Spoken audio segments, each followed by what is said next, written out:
All right, we are going to get started today. I am Molly Evola, Director of Marketing here at Chain.io. I'm going to pass things over to Brian Glick, Jim, and Jack for introductions and the discussion. Thanks, Molly. Welcome, everyone. So today we're going to be talking with the team from Century and Autozone, with Jack from Autozone and Jim from Century, about how logistics service providers and shippers can work together from a technology perspective in an environment where shippers rely on the logistics provider for more than just logistics. There's a big buy versus build debate that goes on inside every shipper of should we have our own TMS? Should we be managing things ourselves entirely and only using our providers for transportation or customs? Or should we be relying on their technology? And it's a very complex and sometimes moving target within companies. And I know that Jack, who I've known for many years, has gone through a journey here. And I thought it would be interesting for everyone to hear about that story. Before we dive in, I want to be clear because I think transparency is important in this industry. This is not a paid promotion for Century or Chain or AutoZone. Clearly, if you want to go buy auto parts there, everyone would be happy if you did, but there's no money exchanging hands here. I just have known Jim and Jack for a while and thought that this would be a very interesting story to share amongst everyone. So with that lead in, Jack, do you want to maybe introduce yourself real quick and AutoZone for anybody who somehow might be unaware? Yeah. So anyway, Brian, thank you very much. Molly, thanks for organizing everything over the last month or so. So yeah, Jack Conahan, Director of Logistics, been with AutoZone now a little over 4 years, responsible for international logistics, the domestic, as well as the parcel. Been in the industry for more than 30 years. So thank you, Brian. Cool. And Jim, you want to do a quick introduction, and then we'll ask Jack to maybe frame up where AutoZone stood from their supply chain. Sure, sounds good. So yeah, I'm Jim McCullen. I'm CIO at Century Supply Chain Solutions. Like Jack, been in the industry for 30 plus years, helping build and design supply chains for our customers. Century, we're an LSP, a global logistics provider focused on PO management, origin cargo management, and really bringing together the tech and the operations. And so, yeah, excited to talk about it today. So Jack, I would imagine prior to meeting CDS, AutoZone had a functioning supply chain, right? There was product in stores and things were moving. What kind of prompted were the challenges that led you to say, hey, we need to do something different? Yeah, so very good question, Brian. Right, I started with AutoZone at a very interesting time. We I started in February, and then the pan of 2020 and the pandemic hit, obviously starting in March, right? But things really didn't get, I would say, bad until 2021 or early 2021. But when I came in, right, we were using predominantly NVOs. We were using a legacy order management company. We had many dray providers that weren't functioning, I'll say correctly. We were also doing self-filing, right? So, and we only had 3 ocean contracts with direct carriers, right? Which was all fine and dandy because our volume was low. And then the pandemic happened and our business took off, and our business, more than on the international containers, almost doubled. So, in the beginning, when we had issues, it was like, well, we cannot make any changes. And then, I'd say about September of 2021, I was like, well, we're going to need to make some changes, is because if we don't, we're going to drown, right? And the fear of making changes was always, do you change, horses midstream, right? Because you had this crisis going on. And then are you going to be able to flex to another, provider and be successful? And, in September of 2021, we started that journey. It did take us until 2022 to start making changes early 2022. But the vision is to get off of Excel spreadsheets, give visibility to, not only the order management company, or the company that was booking our orders, but to basically electronically pass information to our customs broker, pass electronically information to all of our dray providers, because we do go into 8 ports and railheads throughout the United States, pass that same information to our audit company that's doing all of our invoicing on the ocean, as well as on the dray and the transloading, and sort of build out this vision of taking, I'll say, you're always going to need people in this industry. It's very important. This is still very much a relationship business. But we wanted something that would allow us to flex as business grew. And I don't feel right now, if we were to grow by another 30 to 40%, I don't need to go to my management and say, I need another headcount, right? I'm sure there's a lot of people on this call. When you ask for headcount, the first thing everybody says is why, and it's not in the budget, right? So I wanted to put ourselves in a position where we did not need to ask for headcount in the future. Now, if we continue to grow, we might need headcount, but we would probably have to double in size at this point. So, long-winded answer to your question. So I know that there are software companies who would walk in your door and say, "Oh, you just buy this software and it will solve the problem because it's going to make you more efficient. It's going to get rid of the spreadsheets. It's going to, do everything and make toast in the morning and coffee." Right. What was how did your thought process evolve from, whether we need to buy software, we need to build software, or we need to work with someone who's going to bring software along with them? Yeah, really good question, right? We did go down that path, and we did try to build something out in partnership with a very good company and a forward-thinking company. But what we had found is, and maybe it's because of the size of our company, and I would say we're probably on the larger size of importers, but there's companies that are obviously a heck of a lot bigger than us, whether that's the Walmarts, the Targets, the Home Depots, they're just giant, right? We tried to build it out, but what we found is we didn't have boots on the ground to then take care of those day-to-day problems, right? And we needed almost, I'll say, an out-of-the-box solution, but Century did allow us to do different things that was important to our business, right? And I just don't know if it would make financial sense for us to go and build a solution and get everything we need. And I know we couldn't really build it in-house. We would probably have to partner with a company that had a system. But really, what Century brings to the table, even I'm sure importers are struggling now with everything that's going on in the ocean market.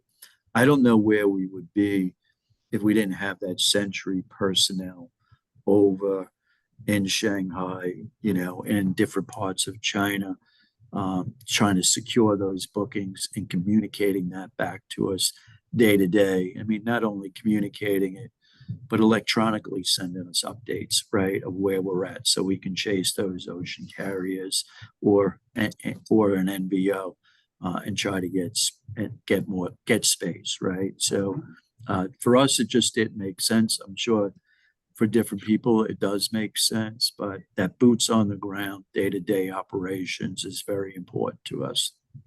And let's bring Jim in for a second. So, I'm sure you hear that or say that a lot as well. Kind of what's the dimension of between Jack mentioned a Walmart or a Home Depot where they're going to have hundreds of analysts in their supply chain department and an IT department embedded inside of the supply chain. And, those companies have a different profile, but kind of how do you think about what does a company look like that's the right company to be engaging with a service provider this way?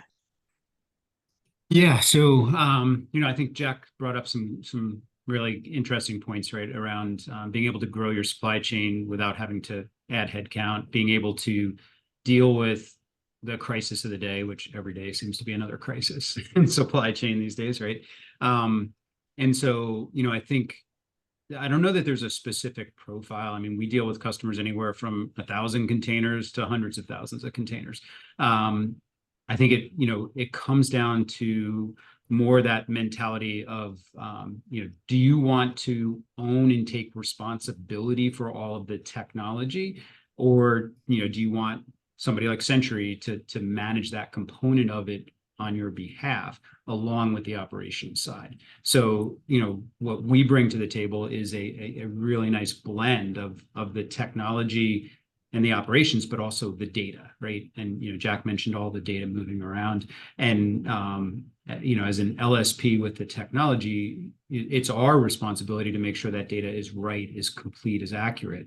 And so when you're working with a pure technology platform, a lot of that ownership falls on the shipper, on the importer, to have resources available to know, how to use that technology, how to manage the exceptions. And as Jack mentioned, when you start to think about the origins, right? Yes, you can deploy the technology with different forwarders and vendors, but then still your team's got to own that. So I think, what Century brings to the table is just that, we're taking ownership for the technology, but everything we do operationally starts with that technology and with the data. And, when you think about it today, the cargo is the number one priority, right? But the reality is the cargo is going to stop moving.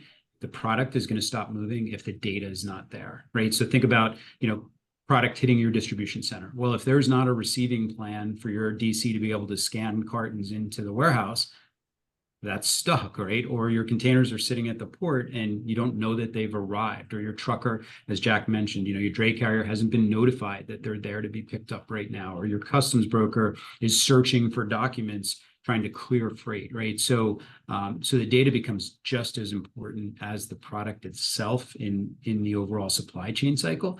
And then, maybe we can talk about it a little bit more later, but now when you start to bring in things like AI and automation, the quality of that data is so important.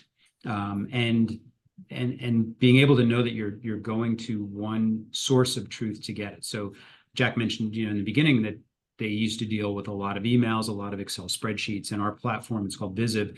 In our Visib platform, all of that information exists in one place. And then, yes, you can still send spreadsheets or emails or whatever, but you're managing it from one source data set. So there's a level of trust there, and then you can distribute it wherever you need to go. So again, Brian, I think to your point, like it really depends on the individual shipper and what their kind of goals, focus, and budget supports as to whether they want to break these things apart and deal with technology and physical provider, or have a combined solution like Century. Yeah, and I think as a pure play software provider who, while we don't offer a full PO management suite, people use our integrations to solve a lot of these problems. And one of the areas that we do see customers struggle is when, they set up these integrations and the integrations run, and they especially with origin processes, I would say more so than almost any other piece of the supply chain, they underestimate the need to actually have a good supplier management program and scorecarding. And it's like, yes, we will deliver the data, and we say to our customer the thing that you just said you should never have to sort of deal with, which is the like, okay, but you still have to call your supplier and say, you didn't send the data, right? And here's your scorecard for the last quarter, and by the way, 20% of your shipments you delivered the ASN 2 days late, right? Exactly. And that management process is still a human process at almost anyone who deals with anything retail related, at least, and I think even in the manufacturing side, there's an illusion that it's less, that it's more Mhm. automated, but in my real life practice, it's still very much, chasing down why that person at that factory didn't hit the button to send the file, right? Yeah, Which yeah. And we all like, want that button to not exist anymore, but it's still very much there in most systems.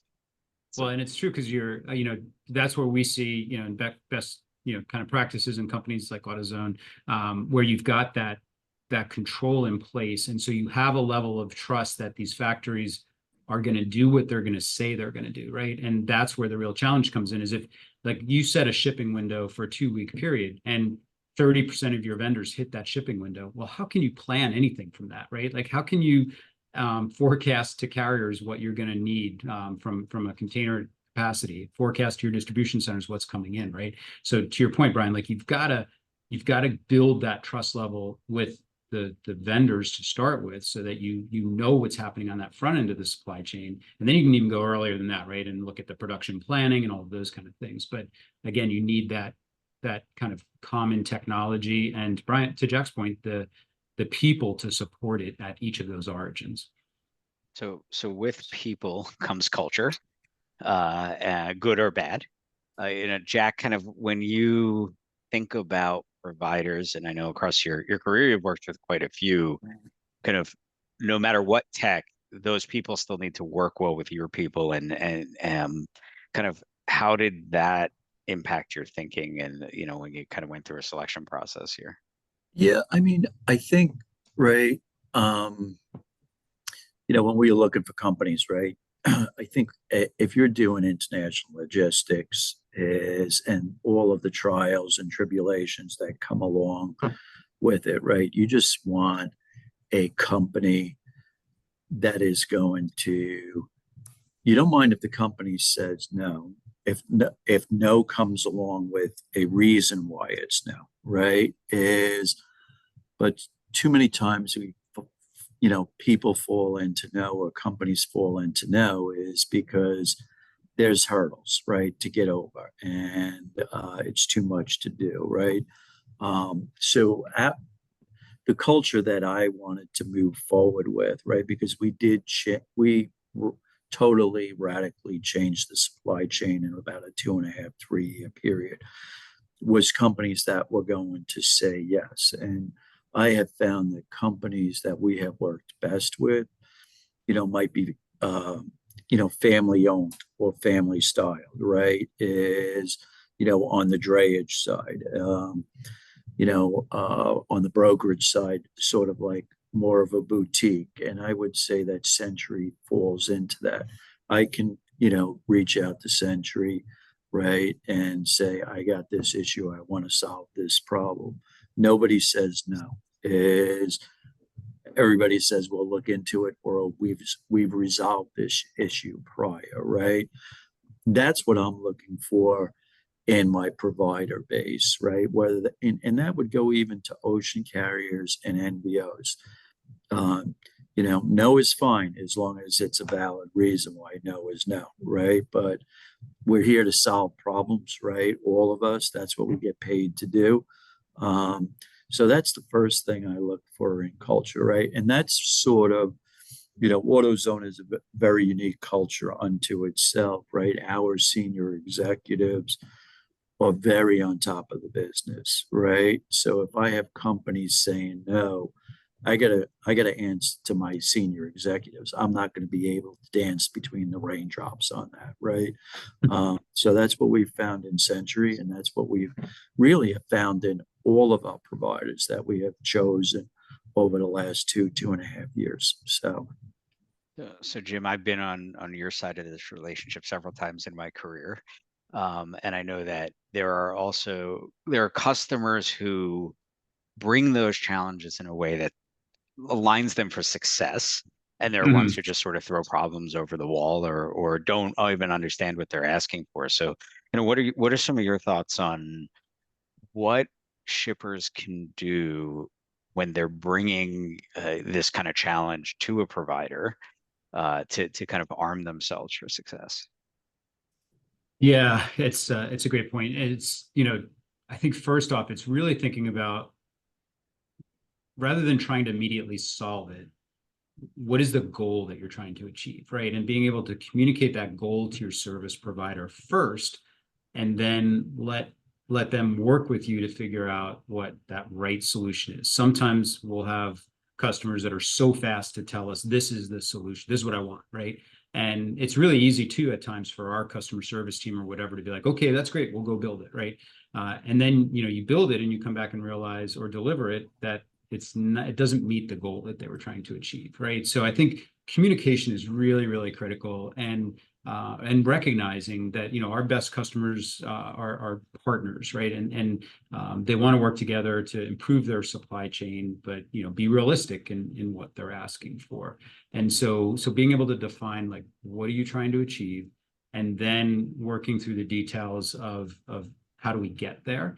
I'd also kind of challenge today that in the past, I think customization was what everybody wanted, right? Like, you're going to customize to my supply chain. You're going to change things so it works the way I work. And I think there's more of a middle ground there today, right? Where it's, as we look across all of the different customers that we work with, everybody's supply chain is unique and special.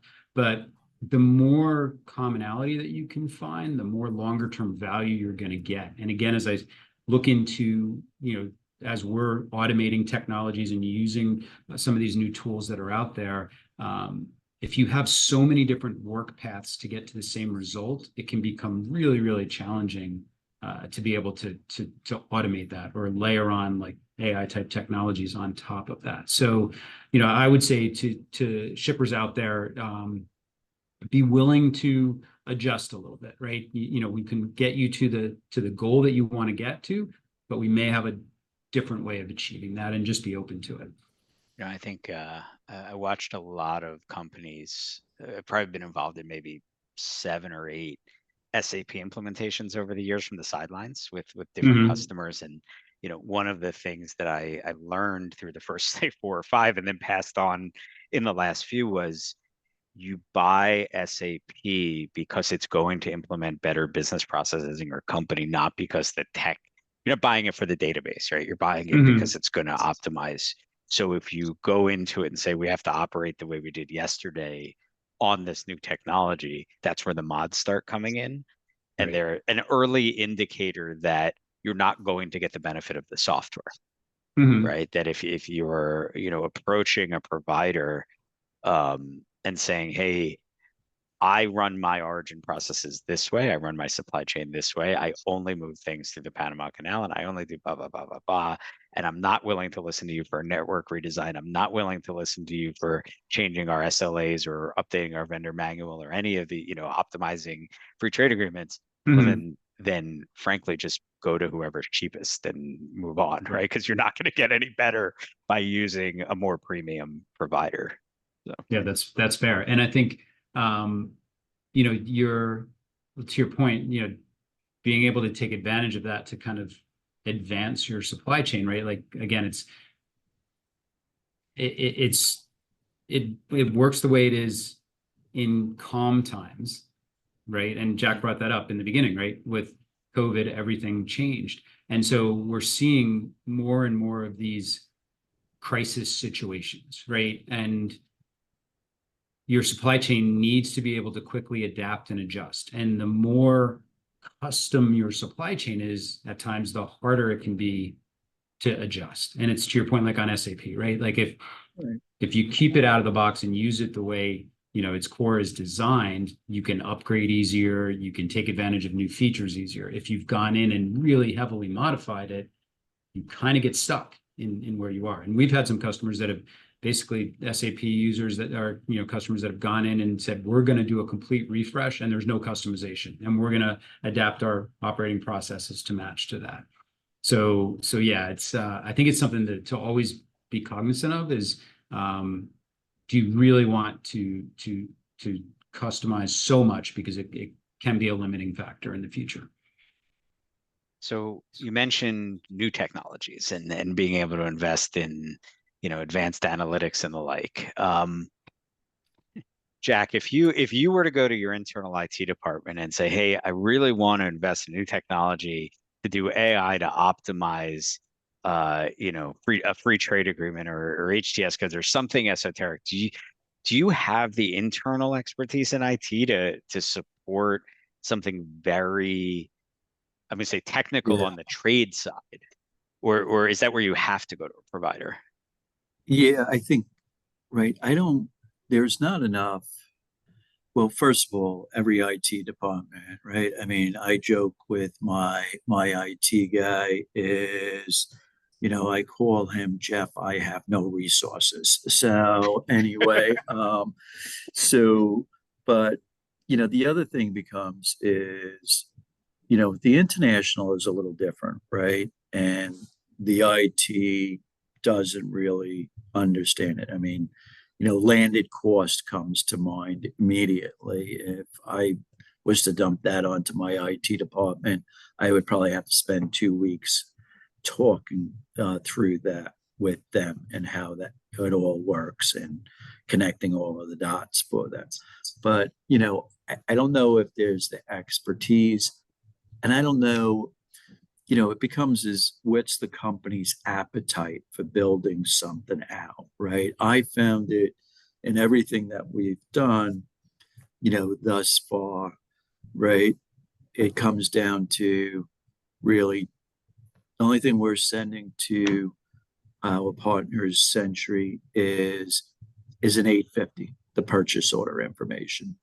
And then everything is built and populated after that, right? So, I was able to eliminate that need for our IT department getting involved. Now, obviously, it's all on third-party systems, although I do receive an 856 for my mainframe from Century. But, everything is living and housing, in third-party systems, right? And we are tying it out with our yard management system. One of my guys is working on that now, that final delivery piece, right? So, but I have found it easier, to work outside of the system. Now, there's things internally, different projects that I might be doing on the domestic side or the parcel side. I definitely need my IT department to be very heavily involved, right? So, but yeah, so I have to say, Jack, I'm impressed. The number of supply chain professionals who can throw around IT terms like 850 and 856 is a lot higher than the number of IT people who can explain what landed cost is. So kudos to everyone in supply chain for becoming yeah, IT people over the last 30 years. yeah, So exactly. But it is true, like, yeah, there, first off, to Jack's point, corporate IT resources are heavily consumed in lots of different initiatives, right? And so, and when you think about like the yard management system, or like, for example, freight audit, we're connected with Acuitive Solutions there. We've built those connections many times before, right? And so it's really just plugging it in and turning it on. And from Chain.io, you guys are exactly the same, right, Brian? You've built these integrations with all of these different systems already, so that for us, it's much easier to implement than it is for the IT team at an AutoZone or anywhere else, right? Because they don't do that over and over again, whereas we do, right? And our tech people know logistics, and that's it, and technology, right? Whereas IT organizations across, the shippers, they're responsible for everything within that company. And so because we have this targeted focus, we can get these integrations built faster and easier. And a lot of times, we'll come in and coach our customers' IT teams on document formats and what they need to be able to be successful in these integrations. So Yeah, and just going back, I don't mean to interrupt you, no, Brian, go ahead, Jack. but Jim mentioned earlier, customizing, right? So even in all of the integrations that we've done, whether it's with the audit company, Acuitive Solutions, or our, Dre provider or our customs broker, right? We haven't gone to Century and say, this is what we want, something special, right? We've gone to them and said, hey, what are you sending? What have you done for other customers you're sending? Is because I don't I don't want to customize something so much that I think I'm smarter than everybody else, and then I find I have a problem 6 months later. Plus, I know it's going to move quicker, right? If I'm taking something that's out of the box, as long as it has all of the information that, my providers need or my people need. So, um, you know, you want to stay, within sort of the walls, and make it as easy as possible, just to make the business happen, to give people visibility, so that everybody can do their job. Yeah, and I the analogy that I always use with our customers is, you don't walk into the doctor and say, I need this surgery, or you shouldn't, right? A lot of people do, I'm sure. Right. You shouldn't walk I've in and say, Googled I it and need I this need it. surgery. You should say, my knee hurts, because the doctor may look and go, oh, your knee hurts because your back's out of alignment, not because you need knee surgery, right? And that as a shipper working with a service provider or even working with a pure software company, it's incumbent on you to ask the question in a way that opens up, uh, gives you access to the knowledge inside of the provider, not just paying them to type what your instructions into a keyboard, right? Or internal thing that my employees hear a lot is, we're paid for our brains, not for our fingers, right? It's not the ability to type in a customer's request. It's the ability to think up a better way of solving the problem. And I do wish more shippers would come to their service providers with the problem at the beginning instead of their Mhm. conclusion. And usually it's even 3 steps before that is where the real problem is. And the Yeah. earlier in that process that you engage the provider, the more an opportunity they have to really help you with root causes. So, Yeah, and um, on top of that, Brian, I would just say too, one of the things that we've been really successful with, or customers that we're really successful with, are when we have, an owner within the organization, right? So Jack is that owner within the organization, and if we're gonna do something new for AutoZone, it's gonna come from Jack, right? And he's gonna have thought out with his team that this is something we need, and I want this service provider working on it, because we do have some customers that we'll get requests from many different directions, and we'll have to try to redirect them to, like, you should have a single project manager or owner for this, so that you're making the best use of our time, but also really asking for things that are going to deliver value to the organization. So, I would just recommend both to shippers and to LSPs that, that's a really important part, because otherwise you can end up spinning in either direction, right? And not really get what you want. so we have a question from the audience here for Jack. So what are what are the top 1 or 2 benefits that you've realized by adopting the kind of origin and PO management processes? Yeah, so I think, right, the biggest thing, right, we did have PO management before we nominated Century. I guess we started using Century 2 years ago in our Mexico operation, because we do have stores down in Mexico. And then we started using about a year and a half ago for the US Century. And we did have a PO management company prior to that. But I think what it does give you is it gives you that control up front and that visibility, right? Is that you have one source of truth instead of using a whole bunch of different freight forwarders, to arrange your freight out of different origins. But you have that system right there. And then there is a relationship that the local offices builds with the vendor, right? And that's very, very key. Um, because you'll jump on a call, and if I bring up one of my vendors, you know, uh, the ladies that are overseas for the Century Group can say, "Oh, but they're always doing this," and or they have this issue that does crop up, right?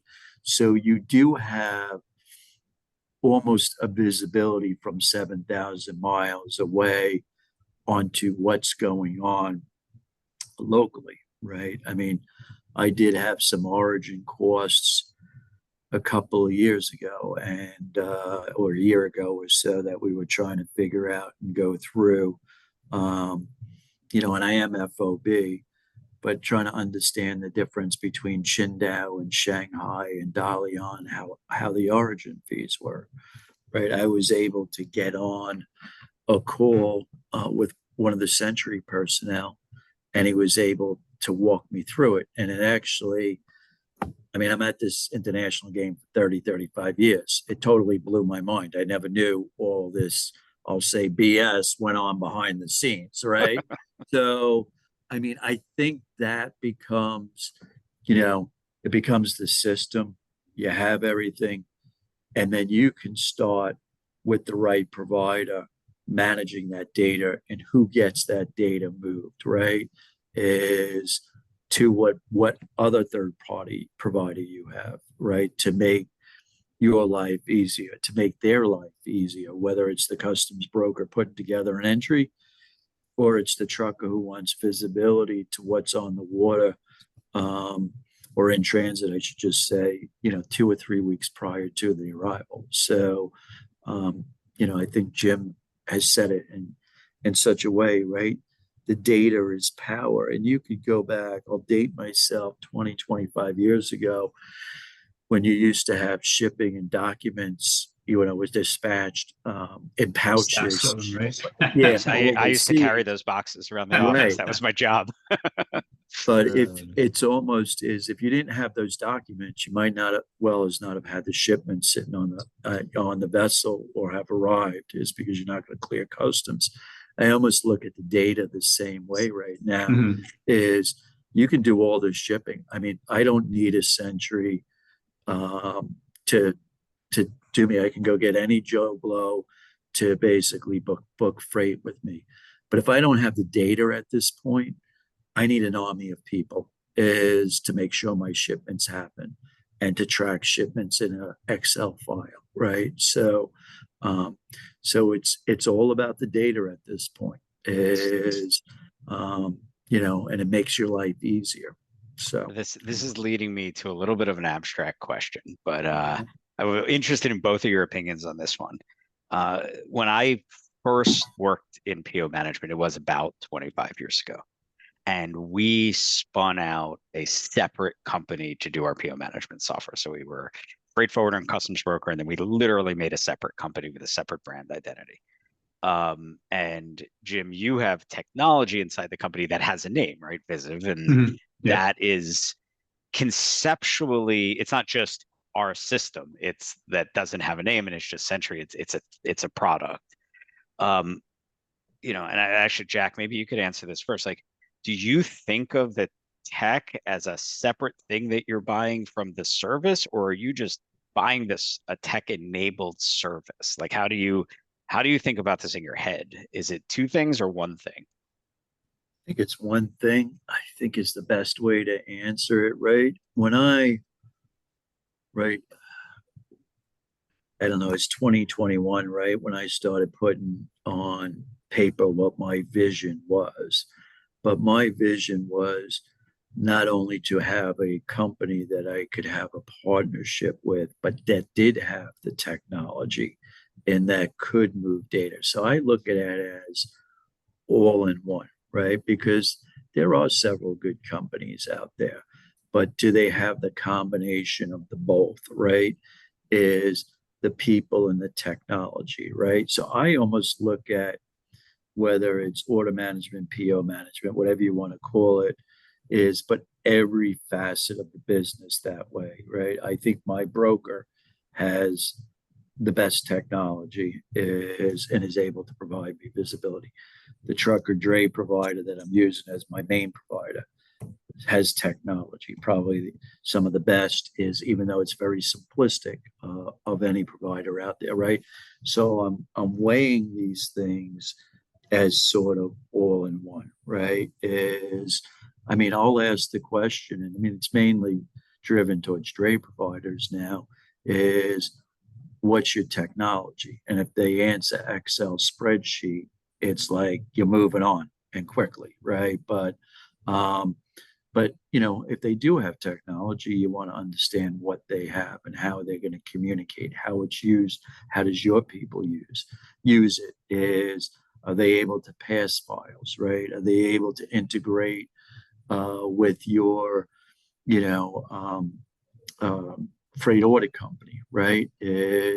So that's all in one. I think, you know, if you're not looking at it as all in one, um, you know, I just don't think that's the right long-term answer, right? And the technology is only going to get better, right? Over the next 5, 10, 15 years with the whole introduction of AI, right? And I mean, I'll give you an example and this might be sort of a left turn, but I was sitting in a meeting, I think it was Friday afternoon, and there's a CMA vessel that had engine problems, and you know they said they were going to have to move it to Busan. It was outside of Japan at the time. So the question came up is in this Friday meeting, where is this vessel, right? And I don't want to say nobody had followed up, but it was sort of a week later, and we knew it was supposed to go to Busan. Well, you know, I opened up Visa and looked at the heat map and found the name of the, you know, I knew the name of the vessel, and I was able to put on the heat map is that vessel was basically docked in Busan. You know, and on a Friday afternoon at 4:30, right, chances of getting an answer and being able to tell anybody where the ship is, everybody has their answer, and I'm done, right? And we could follow up with the carrier on Monday morning, or even over the, you know, on a Friday to get an answer Monday morning. So it's those little things as far as technology goes, you know, that just starts to put you one step ahead of, you know, whether it's your competitors or being able to even just respond internally to people that need answers for their business. To Jim, I'll throw it. I'll let you get back to the original if you'd like, but positioning, kind of a political conversation. I'll stay on that topic for a second and then I'll come back. But yeah, no, on the heat map side of the, you know, the vessel visualizations and everything, critically important. Like when you think about what was happening in the Panama Canal, right? So we started geofencing around the canal so customers could understand, are these vessels, you know, waiting in line to get through the canal? And we were able to use that same technology for the Red Sea and then actually be able to show that, hey, these vessels were intended for this route, but they've now been diverted and automatically update ETAs based on that. So yeah, having all of that information is critically important to be able to understand. And I've had some really large customers come to me to say, their security team has come to us and said, hey, we want access to Visit because if there's a crisis going on in the world somewhere, we want to be able to see where our freight is and is it being impacted by this crisis, right? That's not the logistics team. It's the, you know, corporate security team that's actually coming in and looking at it. But back to your original question, Brian, around the you know, the one system. Yeah, we've had several thoughts of that in past years about, you know, do we break the technology off separately? And, you know, I think it's a very different company to sell software as opposed to selling, you know, origin cargo management. And our focus, I mean, since our founder formed the company here in the US back in the late 80s, and I was here shortly thereafter, you know, his focus was always to have one platform that ran the operations and delivered all of the visibility and control. And that's still what we do today. We've had customers come to us and say, can you just sell this to us as a SaaS platform? We do it to a degree around things like DDP shipments, for example. So like, you know, we'll just get documents from the vendor or information from the vendors, and we've got all the tracking capabilities so that, you know, we can manage DDP shipments. But for us, you know, the value that we bring is that blend of operations and tech. So, you know, we wouldn't see it being separated. But, you know, sure, for the pure software providers out there, you know, they're focused on a different sales process cycle, a different way to manage the company and support the product offering. And so we feel like our full focus on tech-driven OCM is where we need to be. Well, and then that brings up a very interesting point that I see inside of a lot of LSPs. You mentioned something there about it's one stack from operations up to the customer, whereas there's a lot of companies that land in a place where there's sort of the operation system and then a integration, which obviously we like, but an integration over to a customer facing system that is a different platform. Like, and whether it's like, it doesn't even matter how the bits and bytes to come together, but the idea that there's a customer product and an internal product, and Yeah. that you know, and sometimes that's because you buy the internal, but you build the customer facing. So you guys have made the decision, or maybe it just evolved this way, but of a fully vertically integrated, it's one database, for lack of a better term, Exactly. that's Yeah. So supporting everything. yeah. So when a vendor creates a booking, if you happen to be in the system, you're seeing that booking, right? When a PO comes in from the ERP system, everybody sees it. You know, and operationally, as our margin operations teams are creating carrier bookings in the system, you're seeing it, right? And so there is no kind of delay in batch processing, or, you know, and I think where it becomes even more important and valuable is when there's a new process that needs to be developed. You know, the first thing we're thinking about is, okay, well, how do we deliver the technology to support the operations teams to do that, right? And so, as opposed to, I think what happens in other companies is that they have this core system, operating system, visibility platforms, and then the customer comes with something new, and that's where the spreadsheets start to come in. So I don't think anybody's out there today as an LSP without a system, right? They all have some kind of a system, but you know, if you're not in that happy path, then that's where things quickly fall off into Excel and emails, because that LSP still wants to satisfy you as a customer, right? So they're going to do whatever it takes to get it done, but they're not really using their core technology at that point. So we have another question, and it's Jim, you might want to cover your ears for this one. Okay. It's the elephant in the room when you choose this strategy, which is what happens if the relationship goes bad, and how, Jack, would you be able to pivot? And I think it's an interesting question, specifically because in the time I've known you, you have made this pivot, right? You have changed providers that were tech enabled. So, you know, how do you protect yourself in this relationship? And obviously, Jim, if you have any thoughts as well. But Yeah. So, right, we do have a contract, and you know, in the contract, you know, there's an out clause, I believe, for both companies. I don't know what it is, right? But and there's time to sort of recover, but also I think in the contract, I think I can't remember if it's 2 years or what, is that we still have access to the system after the relationship is dissolved. So, you know, obviously we're not at that point where I wouldn't be on the call today. So, and I don't foresee that transpiring, but I don't foresee, you know, I wouldn't foresee a problem of pivoting to a company. And we do have that sort of assurance that we have a couple of years after the contract is dissolved of access to that information. So yeah, and one of the things that you mentioned earlier that's important in this, you still issue the purchase orders from your mainframe. yep. And ultimately, you just need back those 856s. So if you did have to change quickly, as long as you can get those two interfaces running, Yeah, not that the rest is gravy, but you could survive.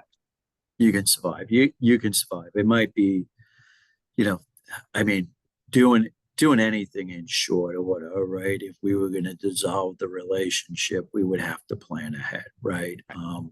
Because getting EDI files set up there's always nuances, as you know, Brian, of how they're received, and you know what they look like and how they're passed on and made visible to the vendor. But anyway, but yeah, we have parted with a couple of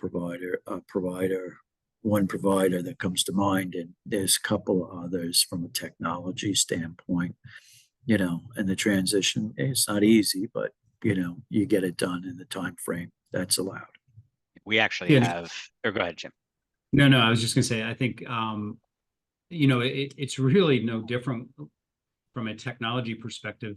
You can partner with a technology company, and especially today, that technology company could be gone tomorrow. It could change its focus dramatically, right? So you've spent all this time investing in that technology company. It's really not that different than investing in, you know, an OCM provider with that technology. If anything, we've got more interest in making sure you're happy every day, right? Because we're paid transactionally for the work that we do for you.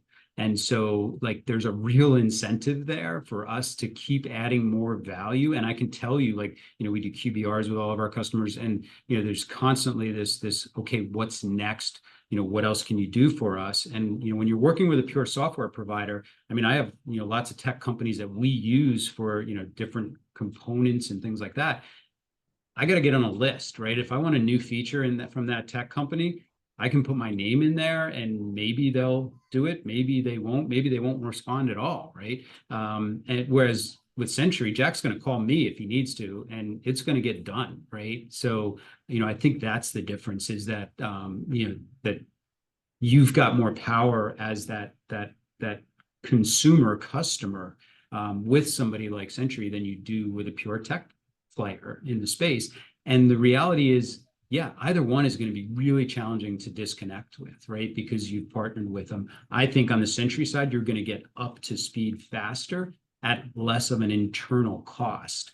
And so there's more immediate value there. But to the person that asked the question, yeah, that's a decision each individual company needs to make. Yeah, and one of the things that I don't think most companies do not do well when they're evaluating any software relationship is very clearly ask the provider at the inception of the relationship, how do I leave?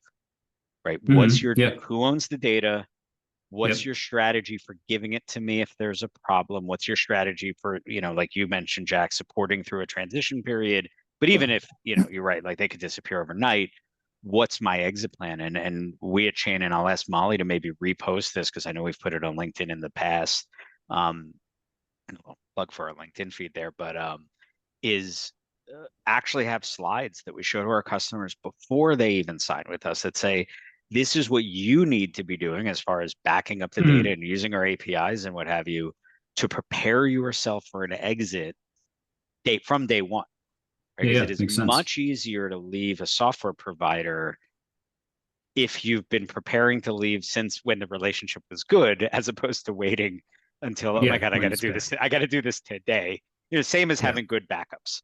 No, There, it's true. Molly just posted apparently we have a blog post on it. So there you go. That's excellent. So, Yeah, no, I mean, we've had, you know, some customers that have switched to us and their current provider, you know, we'll tell them, you know, effective this date, our rates double, right? Or something mhm. like that. And it's like, now you got to exit really, really fast, right? I mean, from Century, you know, fortunately, we don't lose a lot of customers, but, you know, we always look at it from a long-term perspective. You know, whoever's managing that supply chain, they may be somewhere else tomorrow. They may be at that supply chain tomorrow, right? And so it's all about relationships in our industry.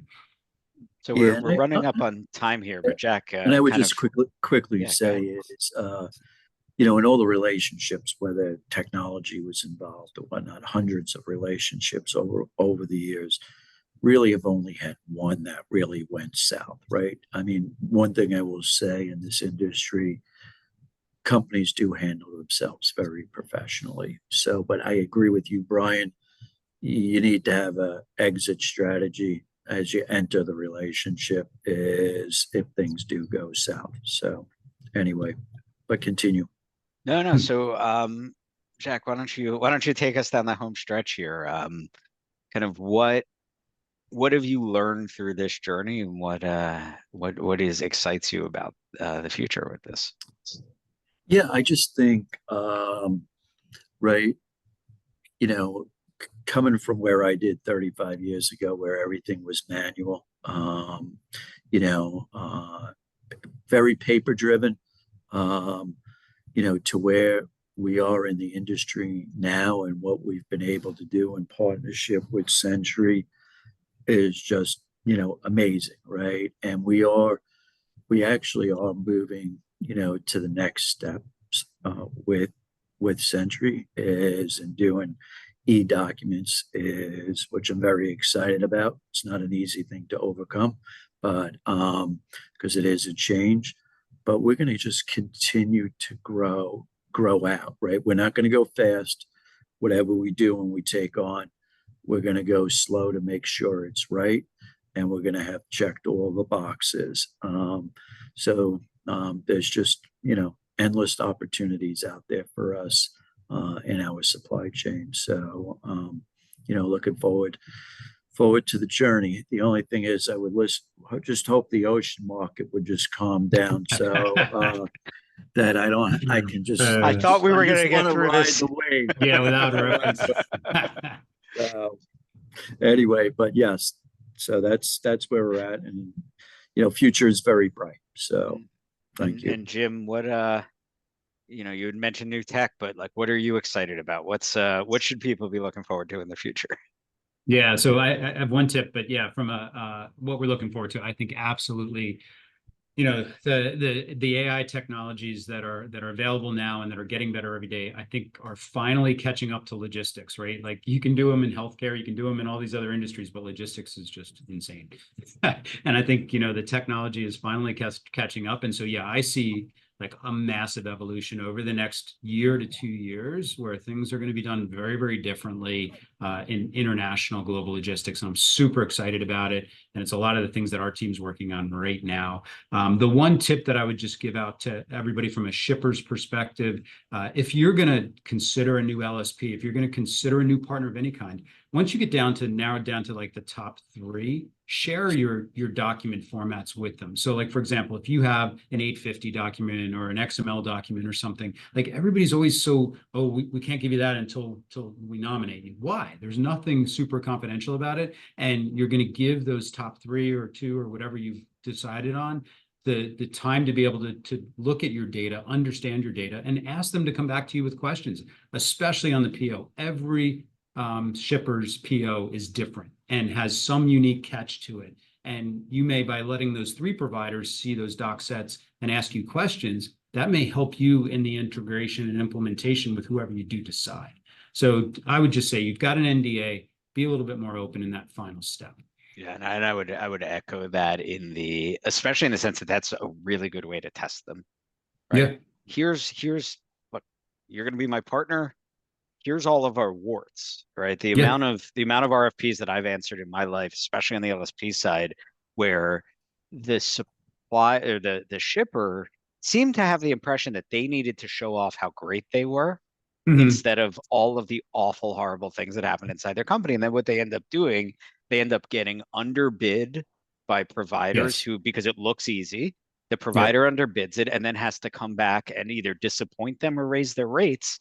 And it's frankly the shipper's fault for not just being really open and honest with all of the things that are horrible. I mean, Jack and I have worked together in the past, and he was actually very good at being like, hey, we don't have this documented. We don't even know how this piece works, and you're going to have to figure that out right from the get-go. And it made it, we all knew going in, right? So Yeah.